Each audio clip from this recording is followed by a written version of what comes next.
Welcome back to the Cauldron, lovelies. I'm really glad you're here today. Wherever you're listening from, whether you're driving, folding laundry, sitting with a cup of coffee or tea, or just taking a quiet moment for yourself, I'm really grateful you chose to spend this time here with me. I'm honored that you're trusting me with your time and your energy. Life is full, and attention is one of the most valuable things we have. My hope is that what we talk about here feels worth your time, that it gives something back to you, even if it's just a moment of recognition or a new way of seeing yourself. Today's conversation is a gentle one. We're going to talk about shadow work in a way that feels grounded and honest. Before we dive in, I want to talk about something that I know can feel uncomfortable for a lot of people. Shadow work gets a bad reputation. Even the word shadow can make it sound like we're talking about something evil, dark, broken, or wrong inside of us. Like there are parts of you that you're supposed to fix, hide, or get rid of. That's not how I see it at all. For me, the shadow is just the parts of yourself you learn not to bring forward, the parts that don't feel welcome at some point, and that doesn't make them bad, and it doesn't make you broken. When you're willing to turn toward those parts, gently and without judgment, you start to see something really different. You start to notice that a lot of what you thought was holding you back actually has something to offer you. Could be insight, awareness, or a deeper understanding of how you move through the world. And that's where this work becomes really freeing. Because when you know yourself better, the world starts to feel different. You don't react the same way. You don't take everything as personally. You catch yourself sooner. You understand why certain things land the way that they do. And there's something else that happens when you do this work, something that doesn't really get talked about enough. As you become more self aware and more self accepting, you're also given this really quiet gift. You start to look at other people differently too. Because once you understand that you are both light and shadow, that you're a whole person made up of all of it, it becomes easier to see that in others. You start to recognize that they're light and shadow too, whole just as they are. Now, that doesn't mean you suddenly have to accept everything. It certainly doesn't mean you have to tolerate behavior that isn't tolerable to you. It doesn't mean you excuse harm or overlook your own boundaries. That's not what I'm saying. What I am saying is that you begin to see people with more context. So when someone says something a little off color or shows up a little off center, you can pause and ask yourself, are they actually coming at me? Or are they coming from a place that's still unhealed? And that awareness gives you options. Sometimes that option is compassion. Sometimes it's distance or a clear boundary, but it's no longer automatic. You're choosing your response instead of being pulled into a reaction. And that's another way this work creates freedom, not just inside you, but in how you move through the world. So when I talk about turning toward the shadow, I want to make this really practical for a minute. Let's talk about something a lot of women get labeled for, being a bitch. Most of us have been called that at some point, or we've been told we're cold, difficult, aggressive, intimidating, psycho, crazy. Pick your word. And usually, that label shows up the moment we stop accommodating, stop explaining, or stop making ourselves smaller for someone else's comfort. Now, here's the thing, that part of you that gets called a bitch, that's not a shadow that needs to be fixed. A lot of time, it's a boundary. It's the part of you that steps in when someone is trying to take advantage of you. It's the part of you that says, nope, this is not okay, without softening it to make someone else feel better.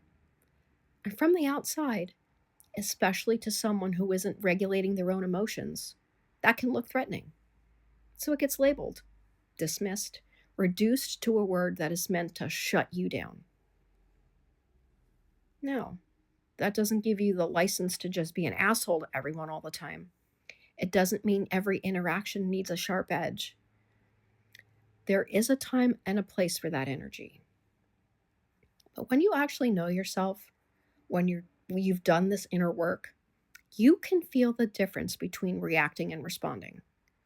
You know when that sharpness is coming from alignment and when it's coming from a place of old hurt. That's the gift of turning towards the shadow. You stop judging those parts of yourself and you start understanding when and why they show up. So if someone perceives you as a bitch because you set a clear boundary, that's not a reflection of your worth or your character. It's not something you need to feel guilt or shame about. More often than not, it's a reflection of what they're struggling to sit with in themselves.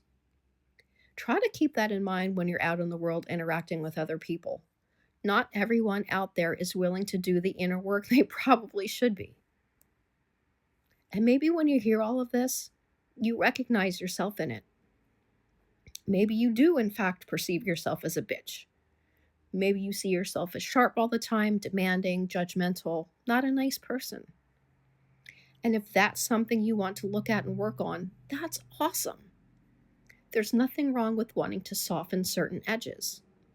But this is where I want to slow us down again a bit. Because the things you see as shortcomings aren't always flaws. Sometimes they're information meant to teach you something. Sometimes they're serving a purpose. Some parts are meant to help you grow. Not every part of you is meant to be a gift in every situation. Sometimes those parts of you are meant to be transmuted into something that feels more aligned, more beautiful, and more you. And the most important part, acceptable to you. Because this work isn't about becoming nicer for other people. It's not sanding yourself down so you're easier to handle. It's about becoming the most honest, grounded, whole version of yourself. And that version includes the shadowy pieces too. You don't become whole by cutting parts of yourself away. You become whole by understanding them and embracing them. You know, you are a sacred being simply because you exist. You don't have to be perfect or healed or have it all figured out. You're enough just as you are right here, right now. And here's where this stops being an idea and starts being something you actually work with. It's really about what happens in the moment when something hits a nerve, when you feel yourself tense up, when you're right on the edge of reacting. The practical part of this work is learning how to pause just long enough to notice what's happening inside you. You're not fixing it, you're not explaining it away, you're simply observing it. You might feel it in your chest, your jaw might tighten. You might notice that familiar surge, irritation, defensiveness, anger, that urge to either shut down or push back. Instead of acting on that right away, you're giving yourself a pause. You ask yourself, what is it that just got touched here? And it's not to judge it, it's just to understand it.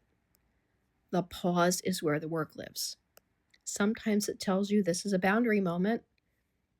Sometimes it tells you this isn't actually about what's happening in this moment. Sometimes it tells you I need to step away and come back to this later. There's no right response in every situation, but there is awareness, and then there's choice. The more familiar that pause becomes, the more you trust yourself inside it. You start catching yourself sooner, you start responding instead of reacting.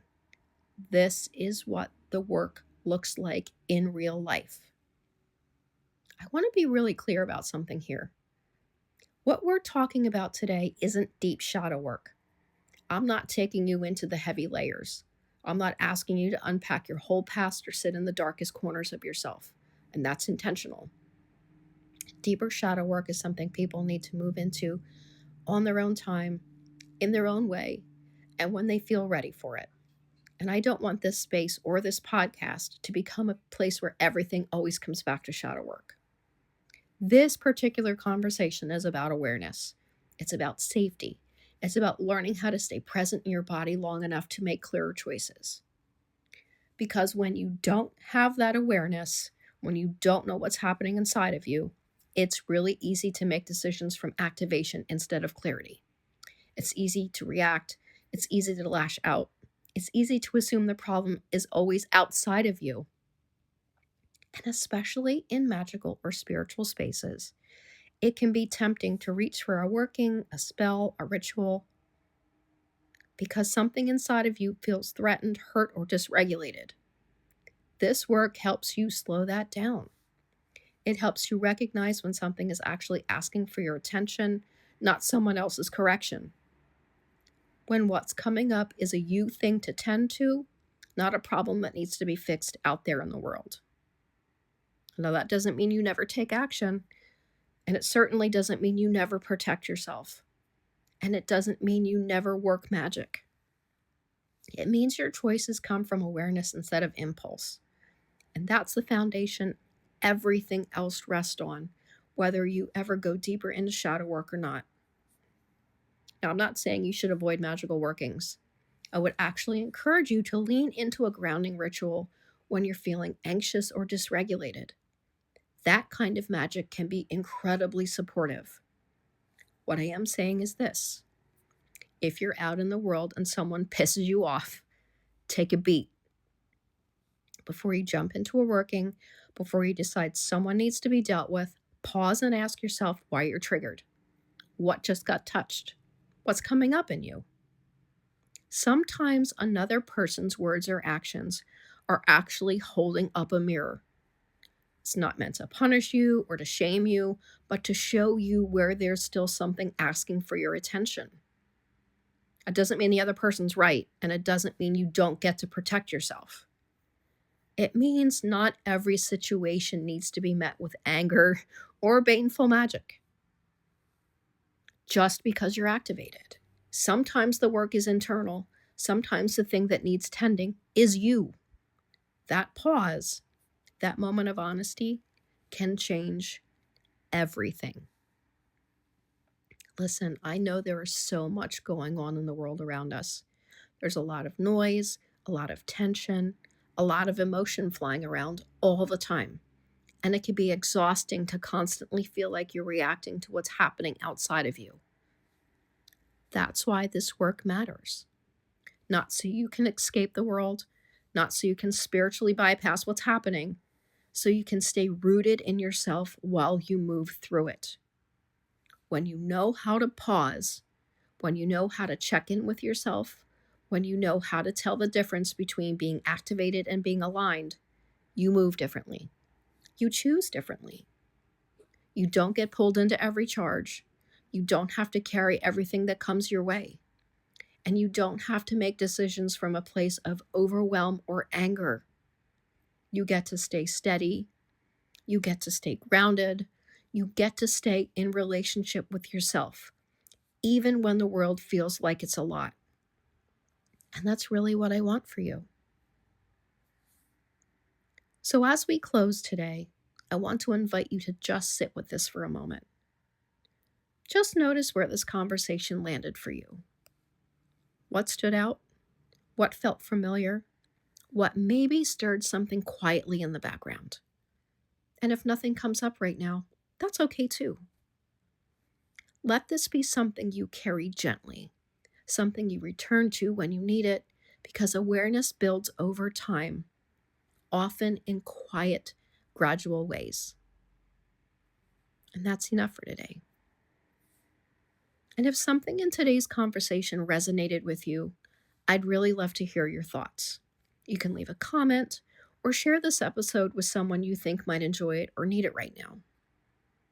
If you'd like to continue the conversation beyond this podcast, you can follow me over on Substack at The Seasoned Witch, where I share longer reflections, resources, and deeper dives that don't always fit into an episode.